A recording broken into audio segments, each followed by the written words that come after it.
World top 100% scholarship తో admission పొందాలి అనుకున్నా India's top competitive exams IIT NEET IAS design law group 1 government jobs etcetera guidance కావాలి అన్నా India and world top universities లో medicine law finance join అవ్వాలన్నా students and parents కి career counselling కావాలన్నా మీ కెరియర్ డెసిషన్ డబుల్ చెక్ చేసుకోవాలి అనుకున్నా 25 years experience doctor Satish IRSC గారిని సంప్రదించండి. హాయ్ సార్, నా పేరు నవ్య. నాకు పిహెచ్డి గురించి కొన్ని క్వశ్చన్స్ ఉన్నాయి. ఇప్పుడు జనరల్గా అండర్ గ్రాడ్లో కానీ మాస్టర్స్లో కానీ తక్కువ జీపీఏ ఉన్న వాళ్ళకి జీమాట్ జిఆర్ఈ రాసి మంచి స్కోర్ వస్తే అది ఎంతవరకు హెల్ప్ అవుతుంది మంచి యూనివర్సిటీలో అడ్మిషన్ రావడానికి? పిహెచ్డీగా. సో జనరల్గా పిహెచ్డి అడ్మిషన్స్ క్రైటీరియాలో జీమాట్ అండ్ జిఆర్ఈ స్కోర్ యొక్క వెయిటేజ్ చాలా తక్కువ. వేరేస్ ఫర్ పోస్ట్ గ్రాడ్యుయేషన్కి జిఆర్ఈ జీమాట్ స్కోర్ యొక్క వెయిటేజ్ ఎక్కువ. సో పిహెచ్డి అడ్మిషన్ ఇచ్చేటప్పుడు మేజర్గా వాళ్ళు చూసేది ఏంటంటే నువ్వు అసలు ఆ పర్టికులర్ రీసెర్చ్ వర్క్ చేయడానికి ఫిట్టే కాదా. It's not about scores. Basic అంటే డీసెంట్ జీపీఏ ఉంటే అంటే 8 or 8.5 మేబీ, అంటే జనరల్గా 9 above ఈజ్ ఐడియల్. నువ్వు చదివిన కాలేజీ బట్టి మళ్ళీ ఆ కరెక్షన్. కొంచెం మంచి కాలేజ్ చదివితే మేబీ జీపీఏ కొంచెం తక్కువ ఉన్నా కూడా వాళ్ళు పాజిటివ్గా కన్సిడరేషన్ చేస్తారు. నువ్వు చదివినటువంటి ఏదైనా Tier 2 Tier 3 కాలేజ్ అయితే ఒక రకమైనటువంటి కన్సిడరేషన్ ఉంటుంది. నీకున్న రీసెర్చ్ ఎక్స్పీరియన్స్ ఆర్ ఎక్స్పోజర్ ఎంత, ఎలాంటి ప్రాజెక్టులు చేసావు, చేసిన ప్రాజెక్టులో క్వాలిటీ ఎంత, క్వాంటిటీ కాదు. 4 పేపర్లు పబ్లిష్ చేసినంత మాత్రానో 5 పేపర్లు పబ్లిష్ చేసినంత మాత్రానో పిహెచ్డి అడ్మిషన్ ఇవ్వరు. నువ్వు చేసినటువంటి రీసెర్చ్ ఎంత డెప్తో, ఎంత క్వాలిటీ, ఎలాంటి మ్యాగజైన్లో పబ్లిష్ అయింది, దాని ఇంపాక్ట్ ఫ్యాక్టర్స్ సైటేషన్స్ ఏ విధంగా ఉన్నాయి, ఈ ఫ్యాక్టర్స్ అన్నీ కలిపి నువ్వు అప్లై చేసినటువంటి ప్రాజెక్ట్కి కానీ నువ్వు అప్లై చేసినటువంటి కాలేజీకి కానీ ప్రొఫెసర్ దగ్గర ఉన్నటువంటి వర్క్ ఏదైతే ఉంటుందో ఆ వర్క్కి నీ వర్క్ మ్యాచ్ అవుతుందా లేదా, ప్లస్ నువ్వు నేను తీసుకోవాలి అంటే నా దగ్గర నువ్వు సక్సెస్ అవుతావా లేదా అన్నది నెక్స్ట్ క్వశ్చన్ వేసుకుంటున్నాడు.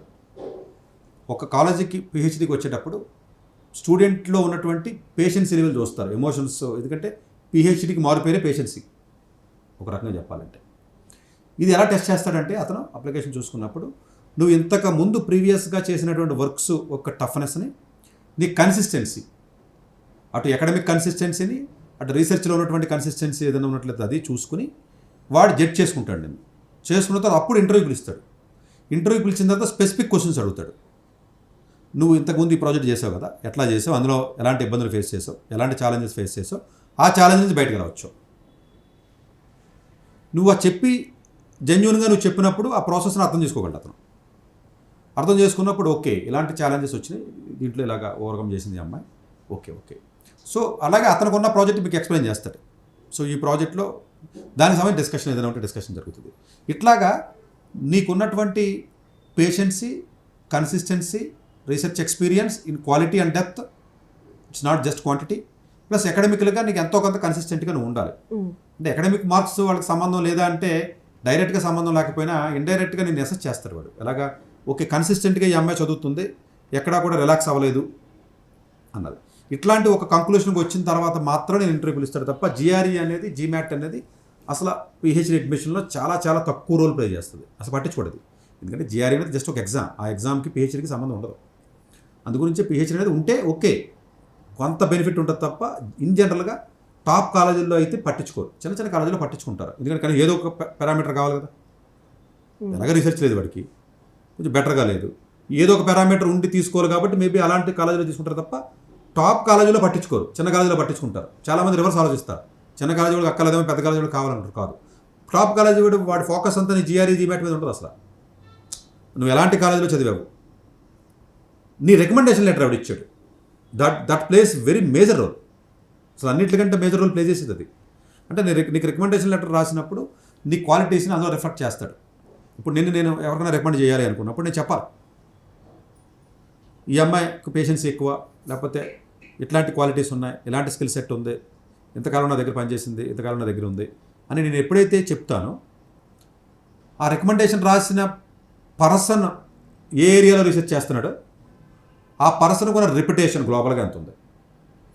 నువ్వు ఏదో రోడ్డు పక్కన కాలేజీలో పోయి చదివి అక్కడ ఎవడ రికమెండేషన్ లెటర్ రాస్తే ఎవడ పట్టించుకోడు. నువ్వు రాసిన రికమెండేషన్ లెటర్లో రాసినటువంటి వ్యక్తి యొక్క క్వాలిఫికేషన్ ఏంటి, అతను ఏ ఏరియాలో రీసెర్చ్ చేస్తున్నాడు, చాలా చాలా ఇంపార్టెంట్, ఏ కాలేజీ.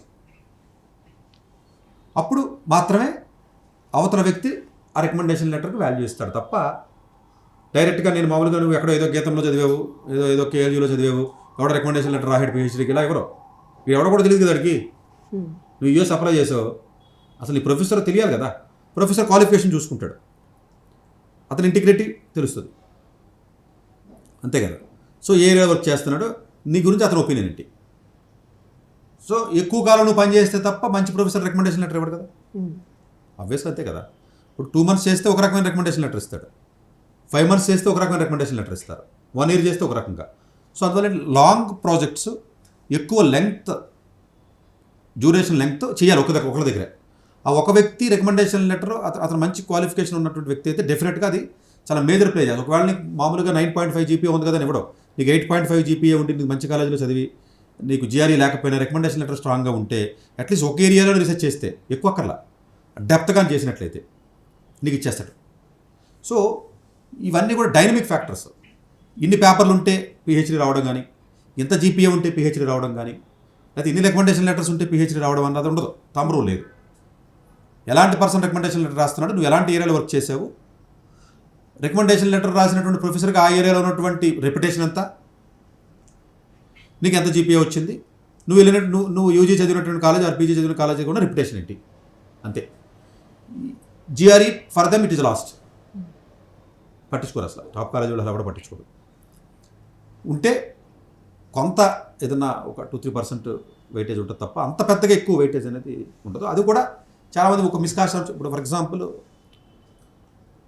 340 ఉంది జిఆర్ఈ స్కోర్ అనుకున్నాం, 310 వచ్చినా 330 వచ్చినా ఒకటి అడిగి అంత డిఫరెన్స్ ఎవరు, ఎందుకంటే ఓకే మొరాలెస్ ఇద్దరు సమానం అనుకుంటాడు తప్ప అంత ఇవ్వడు. పీజీకి ఇస్తారు మళ్ళీ, పీజీ వేరు, పీజీకి ఏమి రీసెర్చ్ ఉండదు కదా. సో పీజీకి ఒక జిఆర్ఈ అనేది చూస్తాడు, ఎందుకంటే కోర్స్ వర్క్ చేయాలి కాబట్టి అసలు వీళ్ళకి వచ్చిందా చదవగలడా లేదా, అడిగి అసలు వీటికి సరైనటువంటి నాలెడ్జ్ ఉందా లేదా, basic arithmetical and English vocabulary knowledge ఉందా చూస్తారు. రీసెర్చ్ అనేది డిఫరెంట్ ఉంటుంది. సో క్రైటీరియాస్ కంప్లీట్లీ డిఫరెంట్ ఉంటుంది. PG criteria is different, PhD criteria is different. So నీ ఎస్ఓపిలో చదివితే నువ్వు పర్ఫెక్ట్ ఫిట్ అని ఆ ఫీల్, ఆ ఎమోషన్ నాకు రావాలి. వస్తే డెఫినెట్గా ఇంటర్వ్యూకి వాళ్ళు పిలుస్తారు. నేను నాకు ఇంట్రెస్ట్ ఉంది, నేను చేస్తానంటే ఎవడో పట్టించుకోడు. ఇప్పుడు దాకా నువ్వేం చేసావు అన్నది కూడా చెప్పాలి, దాన్ని ఎక్స్టెండ్ చేయాలి, అంతే కదా రీసెర్చ్ అంటే. సో డెఫినెట్గా ఒకవేళ అలాంటి మంచి కాలేజీలో రీసెర్చ్కి వెళ్ళాలనుకుంటే నా సలహా అయితే, ఒకవేళ మీరు యూజీలో కానీ పీజీలో కానీ మంచి రీసెర్చ్ లేకపోతే, మీరు చదివిన కాలేజీ కానీ మంచి రెప్యుటేషన్ లేకపోతే, ప్రాబబులీ మీరు ఇంకొక పీజీ చేసి ఆ పీజీలో ప్రొఫైల్ని కానీ మీరు స్ట్రెంగ్తన్ చేసుకున్నట్లయితే అప్పుడు చేయొచ్చు. డబుల్ పీజీ చేయకూడదండి, చేయొచ్చు అని అడిగినప్పుడు మీరు జస్టిఫై చేయాలి, సరైన ఇది లేదు. సో జిఆర్ఈ వెయిటేజ్ అనేది కొంచెం తక్కువ ఉంటుందని మనం చెప్పుకోవచ్చు ఓవరాల్గా. డాక్టర్ ఏ సతీష్ గారు ఏపీ తెలంగాణ విద్యార్థులకు సుపరిచితమైన పేరు. సతీష్ గారు 2001 యూపీఎస్సీ పరీక్షల్లో ఉత్తీర్ణులై ఇండియన్ రైల్వే విభాగంలో ఉద్యోగం సాధించారు. సతీష్ గారు చదివిన చదువులు engineering, MTech, MBA, executive MBA, MSc, MBA HR, MA psychology లాంటి పోస్ట్ గ్రాడ్యుయేషన్ డిగ్రీలతో పాటు డాక్టరేట్ కూడా చదవడం జరిగింది. డాక్టర్ సతీష్ గారు నిరంతర విద్యార్థి. అలాగే సతీష్ గారు పలు ప్రతిష్టాత్మక కాంపిటేటివ్ పరీక్షల్లో యూపీఎస్సీ నిర్వహించే సివిల్ సర్వీసెస్ పరీక్షల్లో 159వ ర్యాంక్, అలాగే ఇంజనీరింగ్ సర్వీస్లో 24వ ర్యాంక్, గేట్ ఎగ్జామ్లో 4వ ర్యాంక్, క్యాట్ ఎగ్జామ్లో 99.8%, జీమాట్ ఎగ్జామ్లో 760 స్కోర్, ఇలా పలు కాంపిటేటివ్ ఎగ్జామ్స్లో మొదటి ప్రయత్నంలోనే ఎన్నో ర్యాంకులు సాధించారు. ఇన్ని క్వాలిఫికేషన్స్, డిఫరెంట్ కాంపిటేటివ్ పరీక్షల్లో ర్యాంకులు సాధించిన వ్యక్తులు మన ఇండియాలో చాలా అరుదని చెప్పాలి. ఇలాంటి ఎకాడమిక్ల పరంగా, కాంపిటేటివ్ల పరంగా ఇన్ని ర్యాంకులు సాధించడంతో పాటుగా గవర్నమెంట్ ఉద్యోగం చేస్తూ పలు అవార్డులు తీసుకున్నారు. సతీష్ గారికి జనరల్ మేనేజర్ అవార్డు జోనల్ లెవెల్లో, ఆల్ ఇండియా లెవెల్లో నేషనల్ లైఫ్ టైమ్ అచీవ్మెంట్ గుర్తింపులు దక్కాయి. అప్రిసియేషన్ ఆఫ్ ప్రెసిడెంట్ ఇండియా నుంచి గానీ, life time Sevashri award from Andhra Pradesh మంత్రుల నుంచి అందుకున్నారు. వీటితో పాటు పలు రకాల అవార్డులు అందుకున్నారు. ఎన్నో ప్రతిష్టాత్మక ఆర్గనైజర్స్ సంస్థలో పర్మనెంట్ మెంబర్గా ఉన్నారు.